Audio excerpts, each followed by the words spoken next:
Welcome back to the PPM Winner Circle podcast. I'm your host, Hunter. Next to me is Mr. Rodney. Hey, guys. Next to him is Mr. Randy. Well, we're here again.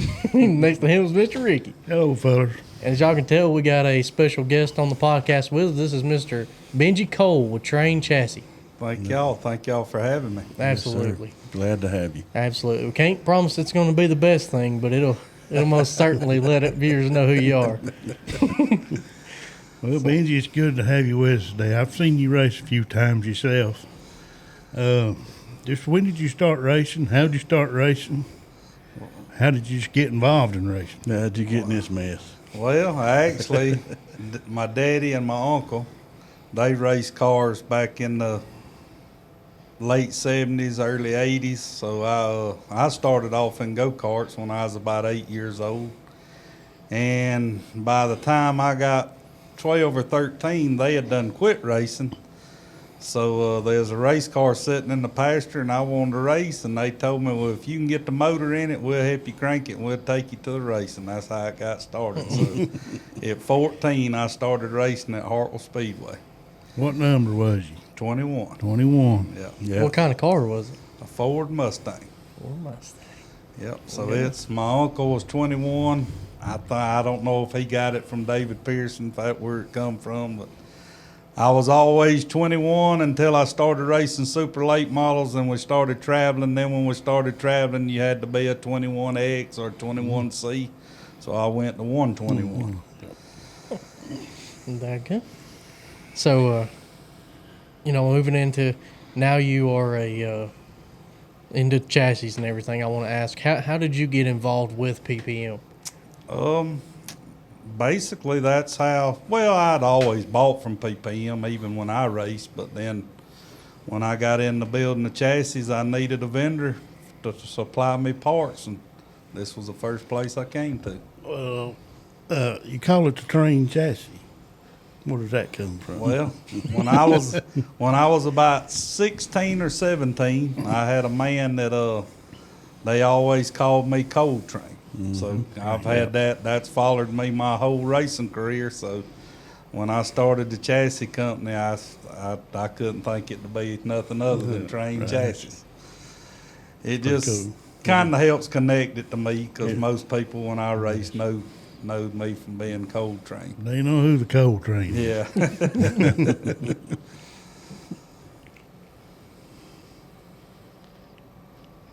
Okay. We coming to you, Hunter. I'm telling you. What is, with going into what you do about building chassis and such, what is one of the hardest things about building chassis and, like, building them and assembling them? What's one of the hardest things to do? I'm not going to say it's the hardest thing, but we're real particular in trying to make them competable. I mean, what word am I hunting for? Repeatable. Consistent. Yes. Yeah, repeatable and consistent. Yeah. So we've really added stuff to our jig, major stuff to the jig. We do all our bodies and stuff is laser cut. So, I mean, everything has to be precise. We have a particular welding, the way we weld them. We have a chart of the way we weld every car the same every time. And that was my biggest thing is just repeatability. I don't want to have one good car and then you not have a car as good as the last one, then you have another good car. I want to try to make them all be the same. Yeah, so people know what they're expecting every time. Yes. Well, and it helps me. I mean, if I can translate what I'm doing on my personal cars to customer cars, if they're acting the same, then it cuts a lot of work out for me. Exactly. Whatever give you the idea to even start building chassis? Well, my son, I quit racing in 2010 because my son wanted to start racing, and I wanted to keep him in new equipment. And the last car that I bought, coming down the road, I just think, man, why are you not building these cars yourself? You built all your lower class cars yourself. So I just come home and I decided that was going to be the last car I paid and bought. And me and a buddy of mine over the road, it really started as I guess a joke, you know. Hey, let's build us a car. So we built the first car, and the second race he won with it. Yeah. And then it just become a couple of people from around the house like, hey, would you build us one? And I never thought it would turn into a business, Yeah. you know, but 2.5 years later, I think we own cars 79 or 80. Yeah. What, as a chassis builder, I know you have common questions asked you. What's some of the most frequent questions you get asked? The most frequent question I get asked is, my car like your car? And that's something that we do. I mean, you can walk in my shop at any time. My house cars is sitting there. They in a room where you can walk, look. The shock stuff, when I build shocks for customer cars, they ain't no different than what I'm racing. Now, on my personal stuff, I might try stuff to see if we can make something better or whatever, and then when we make it better, we pass it on. Well, that's the purpose of a house car. Yeah, so Yeah, that's, exactly. you know, I just wasn't a big fan of, back in my day of racing, you know, you would get a car and then you would see another car that's supposed to be like your car and it's totally different. And I don't want to be like that. Well, I'd say if they come in there, they can buy your car, right? That's correct. Yeah, That's the way. I've had people, you know, with the shock stuff. They like, well, my shocks ain't the same as yours. Well, here's my 6. Yeah. Leave me your 6. Randy's and had the same I hear experience. you. I'll run your 6. You run my 6. Yeah. Ain't got nothing to hide. Yep, yep. Exactly. So before you started building race cars, what did you do for a living?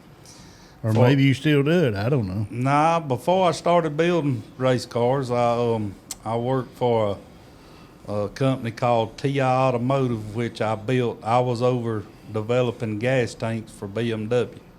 So we would mold the plastic gas tanks for BMW. Man, I bet that was a pretty experiencing job right there. It was neat to turn something that come out round and a piece of plastic into a gas tank. Yeah. You know, the technology's just, it'll blow your mind. Yeah. Yeah. Has any of that transferred over to what you do now? Far as just being able to design that stuff to what you're having to look at and design now? Your engineering mind, you know, because Yeah. when you do the gas stuff, you got to have and I'm not no engineer, but I'm a thinker, I guess you can say, and that translates over to the racing stuff, you know, because just like some stuff we talked about this morning, some stuff that I want to try, and it might be good or it might be bad, but it's good either way, whether it's good or bad. Yeah. You learn from a lot more from what don't work sometimes. That's correct. Yeah. Yeah. So what do you think the biggest thing is that sets your chassis apart from anybody else's? Maybe not just the chassis, maybe it's the feedback portion of it. You know, We had talked about that Yes. earlier. Yeah. That's crucial. I'm real big on, you know, I want to be involved with the customer.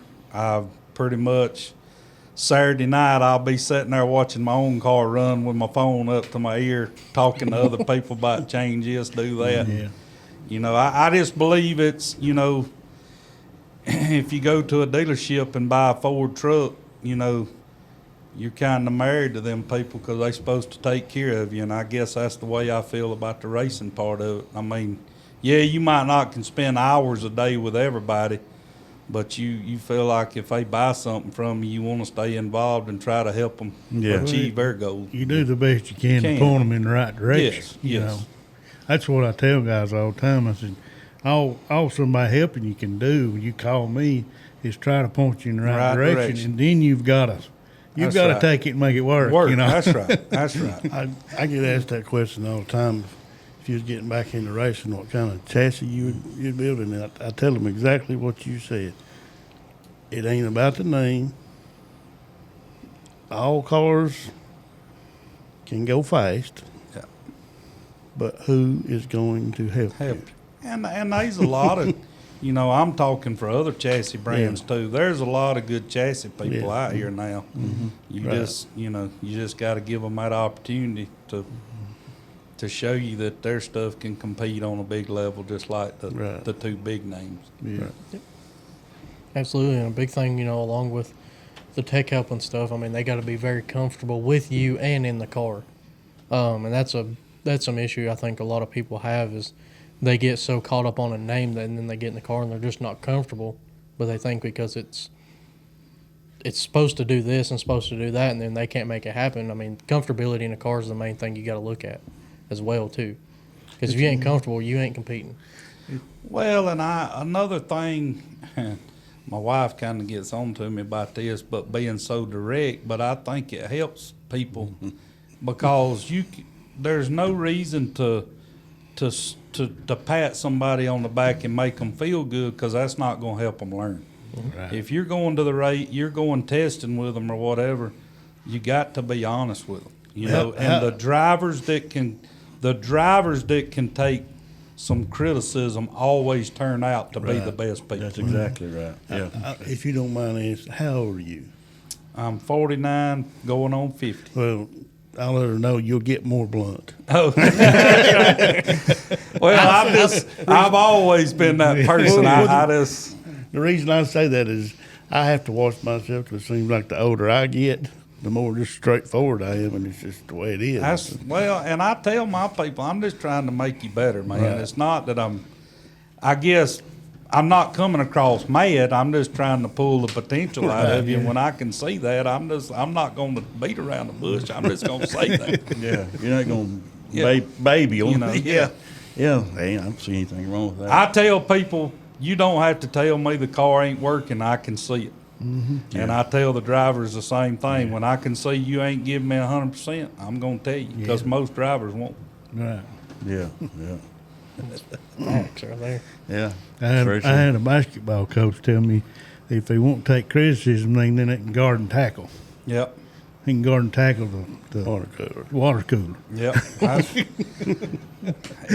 That's been my hardest thing is, you know, I've had like 3 weeks ago we went to a test and I had a driver that was testing and couldn't ask for a better scenario. He was absorbing everything, and I said, look, will it make you mad if I put Blake in the car and I just want you to watch him make a couple of laps?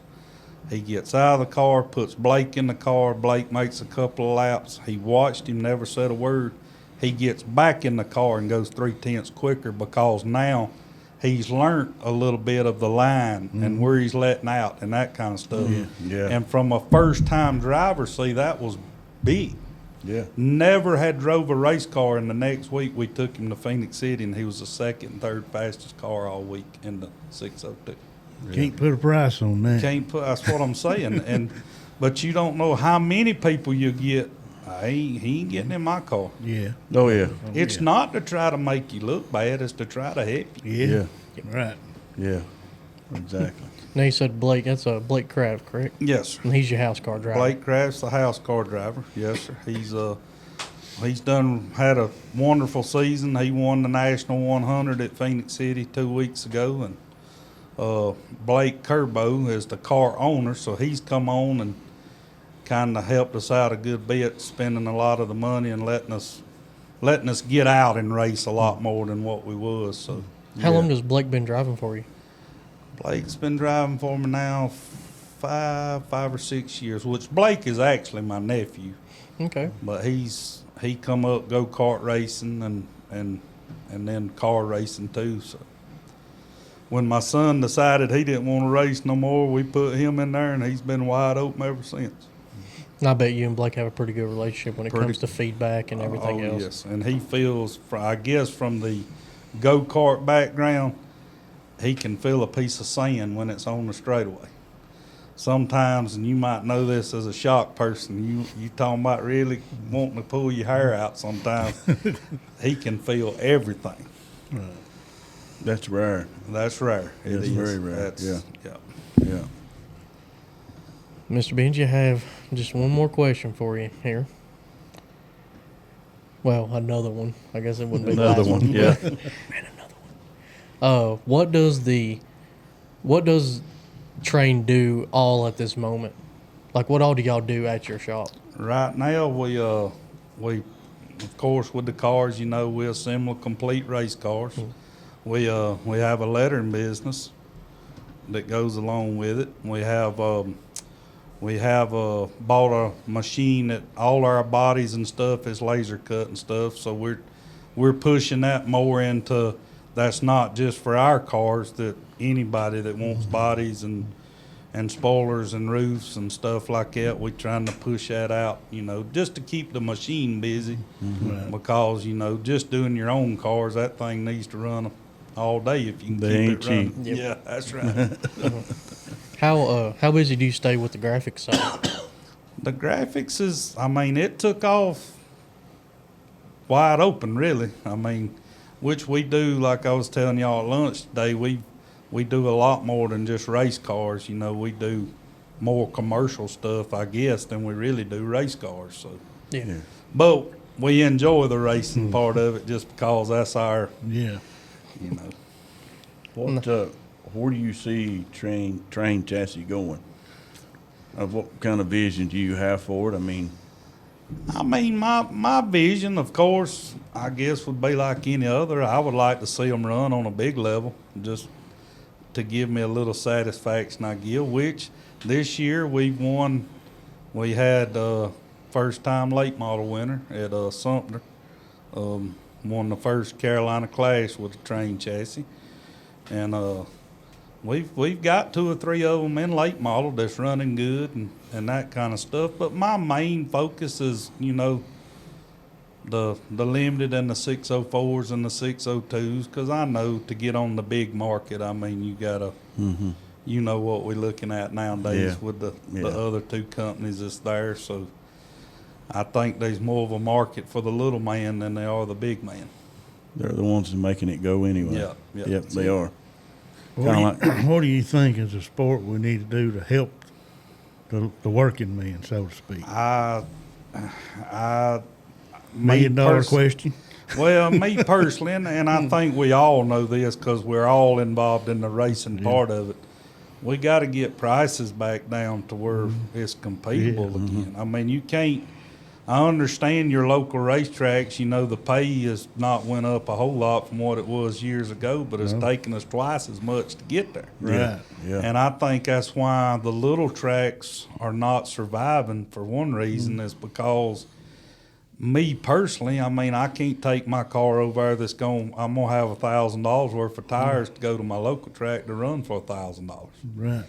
So somehow we got to get the cost for all of it, the car building, the tires, the parts. If I remember correct, in 2005 or 6, right in that area, I remember when I could buy a complete race car for $15,000. Yeah. Yeah. And I understand it's changed. I know it ain't never going to be back to that again, but if we don't get it down, the little man's in trouble. Yeah. Yeah. That's Absolutely. for sure. And it also comes to the fact of the rules at these tracks. There's some tracks now where your sportsman and limited rules are almost hand in hand. It just has one little tweak here and there. Like I think shocks is the big one. You can't run adjustable shocks in sportsman, but you can in limited. And then some tracks are allowing almost limited motors in sportsman. Well, we traveled a good bit this year with the steel block bandits and the topless outlaws, and honestly, our motor that we're racing ain't. You looking at $4,000 or $5,000 different. We could have bought a late model motor, so there ain't a big difference. You know. Yeah. I think one of the big things there is over the years, having experience watching it, a lot of times tracks write rules that cost more money That's right. because they don't understand what they're writing. That's correct. Yeah. Ain't asked the right people, Well, now too, we having a lot of our older people is selling off their tracks or is getting out of it, and it's like you say, you got the younger people coming into it now that they got a racetrack. Yeah. And that's Yeah. And to me, they need to get out and talk to people and get some opinions of people, and you know, that would help a lot to try to push the agenda. Well, yeah, it's a working on both sides. Yeah, You know, yeah. I think a lot of times the race cars, side of it, the pit side of it, can only bring so many people, Yeah, and then there has to be something for those that want to entertaining yeah. to watch. You know, Yeah. but I think that's what has to be figured out. The Yeah. entertainment side of it, where people want to come and watch, watch with the whole family. That's you know, right. That's bring right. it. Well, the whole ship has to rise. Yeah, The track they need to be able to pay the purse that it requires this day and time. Like you said, the prices need to come down. But it's we live in this world and we can't change this inflation. That's right. That's correct. It's well, I mean, I don't know. Hopefully, last week we got a good start, and I don't know how many people that's going to make mad, but it is what it is. Well, I mean, it's You're living. I mean, we're living in it. Yeah. It is what it is, as they say. Well, I ain't that says because it ain't what it ain't. Exactly. Well, this is kind of funny, but me and my wife, we ain't got but $1 left at home, so we eat out most of the time. Well, we've done eat out so much, so I told them Friday night, I said, let's go. I want to go to the grocery store. We left the grocery store, and I'm talking about me and my wife could almost tote this out. It cost me $1,000. And used to, I could tote that out for $200. Yeah, Yeah. You know, so it's it ain't just the racing. it's a everything. thing. Yeah, it's Like you said, hopefully things are yeah, we're gonna get a little relief. yeah, Along with the struggles of like like they talked about like tracks, the cost efficiency going down, or costs going down to bring in more racers and being able to pay that person everything. And along with that is some of these tracks, I wholeheartedly believe it's honestly their fault as well, because nowadays most tracks, like your local tracks, have very poor promotion. correct. And it's another one of those things that hurts as well, because they don't want to. What? What happened to you? Well, You hung around us old guys, us elders, as you call us, so long now. You're starting to have an opinion and voice it. Well, it's aggravating watching. It's aggravating watching something you love doing with your family die. It is. And Well, it's because of carelessness. We know of a case where a guy took his car to the county fair and people asked him where he races at. By the way, this fair is only a couple miles from the racetrack. Yeah. Yeah. So Whose fault is that they don't know it's there? That's right. That's right. So, but yeah, it's one of those things that we're battling now, which I think a lot of people a lot of tracks are starting to see it. I've already seen this already at the end of this year. They're promoting very good starting for next year. So hopefully whatever this little funk everybody's been in is kind of going. I've seen that several tracks have done got a schedule out. Yep. Yeah. Done got rules made up. Yep. And that's a great thing. That's It a is. great thing for the racers because they know what to do now. Yep. Yeah. yeah. That's the thing, like 2 years ago, what was it? Dirt Car didn't release the modified rules until early February. Yeah. And most guys had their cars built for that coming season, and when they released it, 78% of the cars didn't align with the rules that they released. And a lot of these tracks got upset and allowed these guys to run 1 or 2 years not on that rules package. Right. So I agree, You're saying that one you worked on wasn't legal? but if you ain't cheating, you ain't eating. That's right. There you go. You got to push him gray hair. You do. So, So what are you looking at going in? Just going to do the same thing next year with Blake? And Yes. We going if the stars align right, we are going to run a limited schedule of super with our house stuff. But we basically getting it ready to. I think we're going. I ain't 100% sure if they've decided teetotally, but I think they're going to run Steel Block Bandit for the points. and then we'll run the topless outlaws, swap back and forth, and then we're gonna have a 604 car to run some of the bigger races, and then we got our 602 to run some of the bigger races. So you're gonna stay busy. Yeah. So that's- So They that's are. what- They have the way we kind of done the house deal this year. They took a good little bit of the me having to do the everyday thing because Blake hired the man that owns it hired a man for the shop, so he keeps the car greased and maintained and fixed. So basically, I can work on the shocks, and That's worth a lot. it's Just, made. just I mean, somebody to it's, do the everyday stuff. Yeah, That's a that's- lot. Maintenance is key. Yeah. yeah. Well, that's a vital part of your chassis program. That's it. That's what. When people buy a car, I probably talk to them more about maintenance than I do the other stuff on the car. Yeah, yeah. Oh, me and Randy's helped. Boy, it's been years ago now. One night with a can of WD-40, he said it'll turn now. That's right. That's right. What'd you do? And then you wouldn't believe it if I told you. Yeah. Well, Benji, how can people get a hold of you? Before we quit, I want to make sure everybody knows how to get a hold of you. Yeah, I'll take that from Hunter here. Yeah, we got. Well, I have a website, Train Chassis, and I'm also on Facebook. And then also my phone number is 706-567-5981. And out of them 3 places, you be able to get a hold of them. And So it's trainchassis.com. .com. Well, I'll check it out. Yeah. Yeah.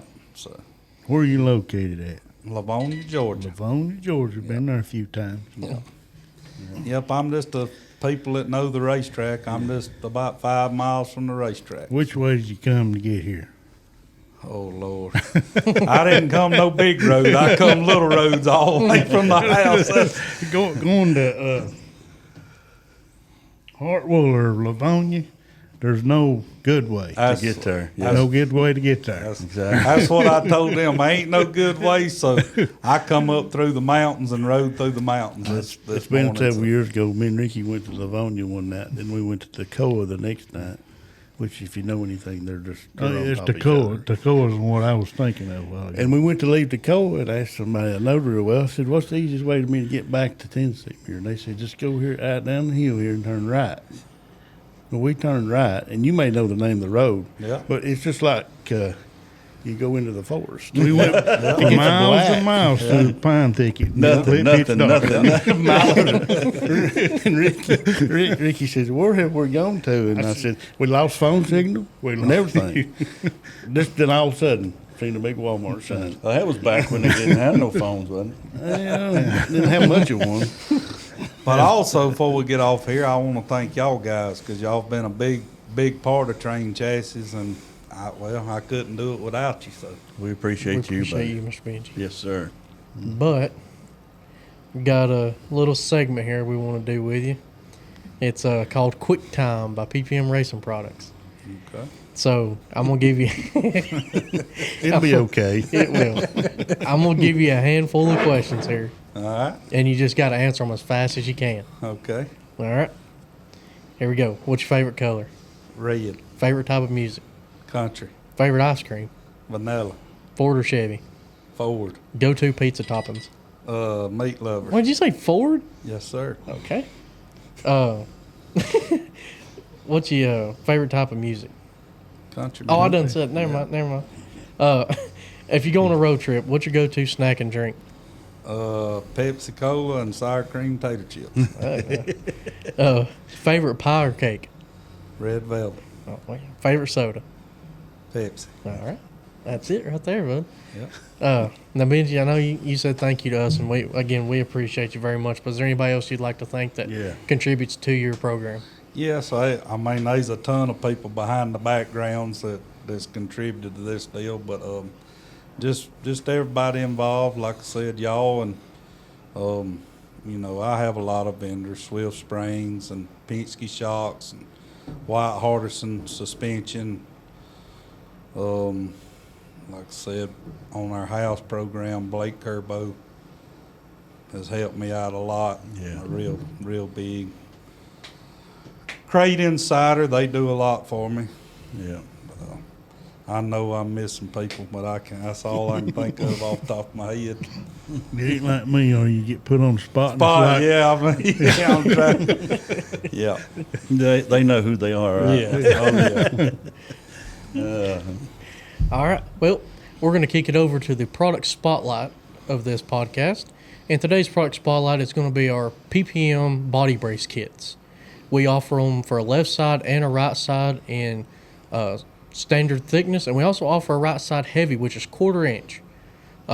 They come with all the pieces you need. We also offer an extra piece for the top of your right side door. So if you'd like to check on the pricing of that, go to ppmracingproducts.com or give us a call at 865-354-9669 and order yours today. Mr. Benji, man, we appreciate you very, very much driving all the way up here to do this with us and going out to lunch with all of us. That was worth the trip. That's a good catfish.